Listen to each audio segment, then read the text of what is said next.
So who's going to Rio to represent Team USA in the 5,000 meter men's? We'll have that answer in less than a quarter of an hour. How do you see this? How do you see the complexion of this race? Are you anticipating just go to the front and go? Do you see people sitting? What do we expect in this one, Kara? You know, I think there's 6 athletes in this race with the Olympic standard. I think they'll let it settle in the beginning, but I do think we'll see a more aggressive race towards the end.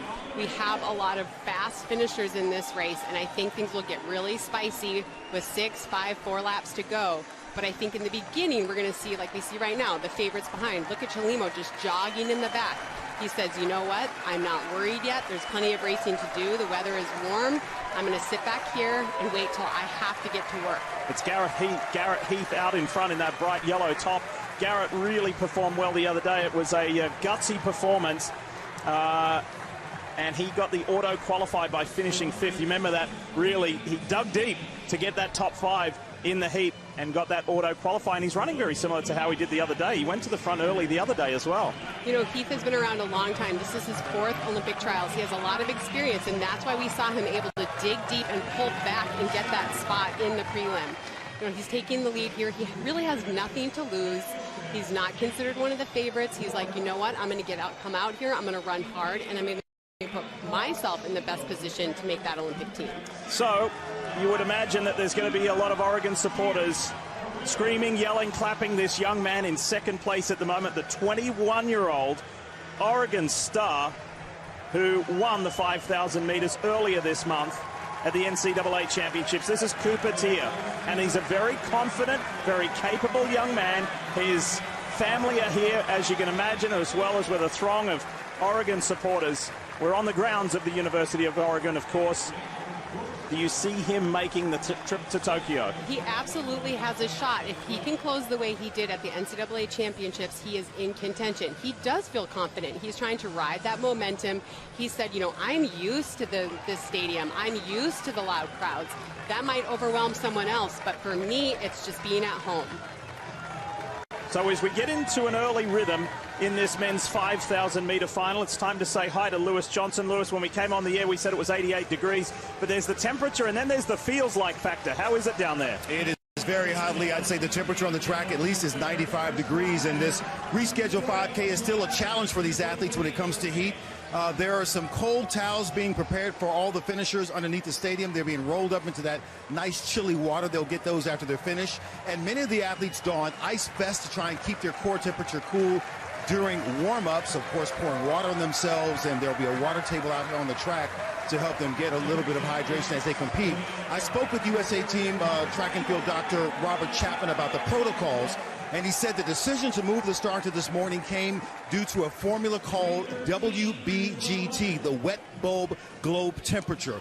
And basically that formula takes into consideration air temperature, humidity, and sun exposure. The expected conditions for the original start time in the afternoon indicated that the results and of the formula would be above what was considered safe. And this final could have been postponed in that 115-degree weather we expect later today. So out here in the morning, but it's still hot. Again, 88-degree ambient temperature. I'd say the track is at least 95 degrees. Lee? Thanks, Lewis. 9 laps to go in this men's 5,000-meter final. There's been a change at the front. Paul Chelimo, the favorite, heads the field over Woody Kincaid, Eric Jenkins, and then young Grant Fisher is in 4th place. For Jenkins there, center of your screen, running 3rd. He said, I've never felt better, Kara, but yet I've never been so inconsistent. I've just got to keep showing up, and that result's going to come my way eventually. You know, he's fought so hard to be back here. He was 4th place, just 0.06 of a second behind Chelimo at the 2016 Olympic trials in this race, the 5,000 meters. He ran the 10,000 meters earlier in the meet, and, you know, he dropped out. And at first he said, you know, my body just wasn't responding. But later he said, you know, I got overwhelmed in the moment. I couldn't settle in. It was a little bit of anxiety. But he looked a lot better through the rounds of this. He's looking calmer and more collected. And, you know, he has just as good a chance as anyone else to make this team. Down the hot side of the track, the front stretch bathed in sunshine, temperatures broaching 90 degrees. And let's have a look at something that Paul Chelimo just said. Look at the front, top screen, looks around at Woody Kincaid. And is he saying no, no, no? Did he tag him? I think that maybe Kincaid ran up on him a little bit and brushed him, which, by the way, happens all the time in these types of races. Everyone's packed together. Everyone's, they're all in single file at this point. It is not unusual. Look at how high Chelimo's back kick is. Look at how long his leg is coming up in the air. It is not uncommon for you to clip someone behind you, and I think that's what happened. He had a little contact with Kincaid, and he was like, look out. But I don't think there was any real infraction there. Kincaid didn't do anything wrong. Chelimo, a native of Kenya, who is now a naturalized American and has been for a long time, he said, look, I grew up in this kind of heat. For me, the hotter, the better. These temperatures, the change of schedule, whatever, it doesn't bother me. And when we watched his performance in the heats, it was so comfortable. He was so within himself. He said, look, it was just good to get the legs rolling. He said, I'm ready for this final as Kincaid eases his way into the lead with 7 laps to go. There's a little chatting going on there. They're looking at each other. I think Chelimo said something to Kincaid when he went by. And I don't know if Kincaid is sort of being forced in this position right now. He feels like Chelimo's getting mad at him, but he looks awfully relaxed, always with those arm sleeves, but he looks relaxed here as he goes to the front, and now Chelimo is going to be happy to sit behind him and let him pull him through for a while. And there's been some movement. Emmanuel Bor, there he is right there, has gone up into the top 3 and is looking good, and Hassan Mead is going with him. Grant Fisher's dropped back. Cooper Teare is now running a little further back, still in the top 10. You can see him in the white and green Oregon colors, a couple behind Grant Fisher. And, we see Hassan Mead now has moved into 4th place. He's been in this position before. He made the Rio Olympic team in 2016. He finished 2nd at these Olympic trials. So he's used to dealing with this pressure. He trains here in Eugene. It's a home track advantage. He knows what it's like to have to face that pressure, to know that it's all coming down to this moment. And we see him putting himself in a position here now. I do have to say I like where Cooper Teare is right now. He's staying out of the fray. He's not chatting with anyone. He's not, getting in with anyone. He's just sort of sitting in the back. He's still in contention. He's riding the train, and he's conserving energy. I have to say I like where I see him right now, right behind Eric Jenkins. There's Nico Young in the yellow, right behind Garrett Heath at just 18. This is a huge moment for this young man. Running with the pros and just learning a different kind of racecraft. Yeah, this is just about experience for him. I would think that in 3 years' time, when we're prepping for the next Olympic Games, we'll be talking about Nico Young a lot. So we've told some tremendous stories during these trials of great accomplishments by mothers. How about the dad who leads the way? Paul Chelimo, his young daughter Ariana, and as an active dad, and he's trying to balance, he and his wife trying to balance what they've got to do. And as a mother, you know this, single hip carry, not this on top of the shoulders, but every mum has a single hip carry because you've got to do stuff with the other hand, right? That had a negative impact on Paul. It certainly did. That happened to me when I was coming back from having my son, always holding him on my left hip, and I started to throw my left hip out, and he ended up getting a hip injury as well from holding his daughter on the same side. And, we see that with women all the time. But you can see that Paul Chelimo is helping take care of his daughter because he had a hip injury as well. All right, just take your pick. It's going to be one of those races. Emmanuel Bor is out in front. Paul Chelimo, the white and red of Woody Kincaid with the Sonia Richards-Ross arm sleeves. Why does he do that in the heat, in this extreme heat? I don't know. We'll have to ask him after. I have to say I'm not really sure what the motivation is there, but that's where he feels comfortable. And, they say don't change anything on race day. And, that was a 68-second lap. That was the slowest lap we've seen so far. So I think we're going to start to see the pack come together a little bit, reform a little bit here. We see a lot of men that are still in contention. We've seen the front lead change a little bit between 3-4 men. And again, I like where Cooper Teare is sitting in the back there. Eric Jenkins not getting caught up in the front, just riding that train, waiting until the true action starts. 4 laps to go, and there's a little bit of Chelimo's getting upset with Hassan Mead. There's more contact, and he's going to say, I'm going to get out of here so I don't get clipped again. By the way, the Olympic standard is 13:13:50. There are only 6 runners in this race who have already met that. Chelimo out in front, Kincaid, Bor, Fisher, Jenkins, and Cooper Teare are the 6 athletes who have met that Olympic standard. Have a look at Paul Chelimo getting upset again. Watch the contact here between Hassan Mead. Oh, Mead just tapped him. And Chelimo saying, what do you want? I think Chelimo went to move out, and Hassan Mead was like, hey, you know, I'm here. You know, Chelimo needs to let it go. Let it go. He has the, you know, he's such an accomplished athlete. He's been in these situations before. He's taken elbows before. He's gotten bumped before. And he doesn't need to waste any energy on scolding people as he's racing right now. He needs to just let it go and settle in. This is where he shines. You know, they're going to come up. They're going to have just a couple laps to go. And this is where he shines.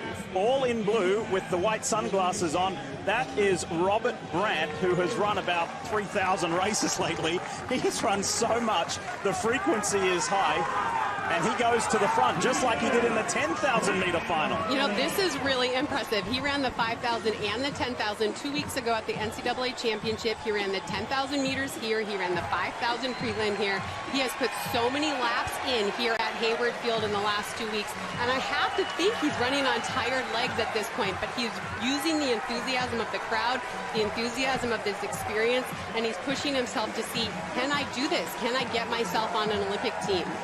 So, in the white and red, the teammates from the Bowerman Track Club, Grant Fisher and Woody Kincaid, believe it or not, in between the final of the 10,000 meters and the heats of the 5,000, they went back to Park City, Utah for some more altitude living. You know, their coach, Jerry Schumacher, really believes in altitude training, believes it's so important to compete with the best, so I'm not surprised to see that they did that. But, you know, they also needed to recover from that 10K. Even though they looked comfortable in it, they certainly ran hard. And, you know, they just ran a 72nd lap before this, and that's why I see now we're starting to see some moves be made. It was just too slow for these men, and now we see someone take the lead. I believe that's Conner Mantz, and he's taken the lead. He's decided this is just too slow. I have to break this open. We can't sit here and jog during the Olympic trials final. The 24-year-old from Utah has hit the front, and he did that in his heat as well. By the way, the heat has got the best of Thomas Ratcliffe. He has left this race as we are inside the final 2 laps. Paul Chelimo second, then Grant Fisher, Woody Kincaid, Robert Brandt, and Emmanuel Bor. Then into the picture in the green and white, the University of Oregon's Cooper Teare is in the picture. No, this is a brave running by Mantz. He said, I'm not going to sit around. I want this race to go. I'm not going to wait for the last 200 and let all these guys outkick me. So he's pulled this race out. Now they're actually really flying. You see people's strides are starting to open up. You see those back kicks starting to come up and the arms starting to pump. And again, look where Cooper Teare is lurking. He's run such a great race, and now they have just less than 500 meters to go here. Mantz got muscled out. Here comes Beadlescomb. Morgan Beadlescomb has come up into this front group. Listen to the bell. 1 to go. You pick your winner as Cooper Teare is trying to go to the front to the roar of the Oregon crowd. This is so exciting. We have so many men still in contention. Only 3 can go to Tokyo. Who will make up the Olympic team? Grant Fisher is going step for step with the Olympic silver medalist, and Woody Kincaid's not done with yet. Here comes Kincaid on the outside. Remember his tremendous kick in the 10K. You can't leave it to 200 with Woody Kincaid. He goes blackout crazy, and here we see it again. He's moving on the outside. Cooper Teare's still in it. They've dropped Bor. It's Chelimo, Fisher, Kincaid, and Cooper Teare. This is a drag race down the final stretch. Paul Chelimo's not going to be denied. He's going to Tokyo with Grant Fisher and Woody Kincaid. 13:26.82 in a tremendous sprint to the finish. Chelimo wins and is off to Tokyo with 2 guys who are doing the 5K, 10K double.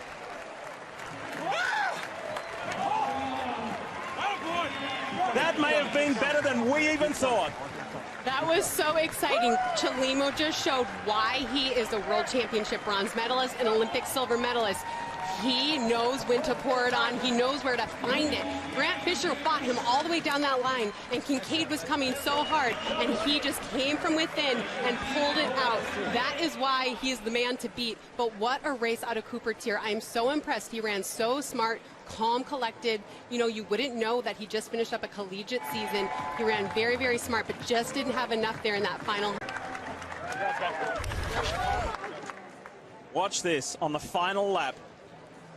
Chelimo, Fisher, Kincaid, Teare, and this is where they drop Bor. A 5-some becomes a 4-some, and it's on. And look at how fast they're going here. They're going 17.45 miles per hour. This is incredible sprinting at the end of a hot 5K. And we see Chelimo looking around. He is having to, not relenting. Kincaid just runs out of room there, and we see Cooper Teare in the, dreaded 4th position. What about 24-year-old Grant Fisher? Second in the 10,000, second in the 5,000. He wasn't going to get out-kicked by his teammate today. We saw Chelimo there move out. He was pushing them out. He was going to make them do the hard work to pass them. He was not going to give them the inside lane. As we see him here, he's moving out, moving out. He's going to make them work if they're going to pass him down that home stretch. And he makes them have to move out, and he holds them off. But I have to say, he looked controlled down the stretch. He had a great finish. His arms were pumping. It looked like he still had more to give if he needed to. At 30, the ageless Paul Chelimo. Perhaps in Tokyo, he can turn silver into gold. He wasn't happy at various stages through that race. Lots of communication.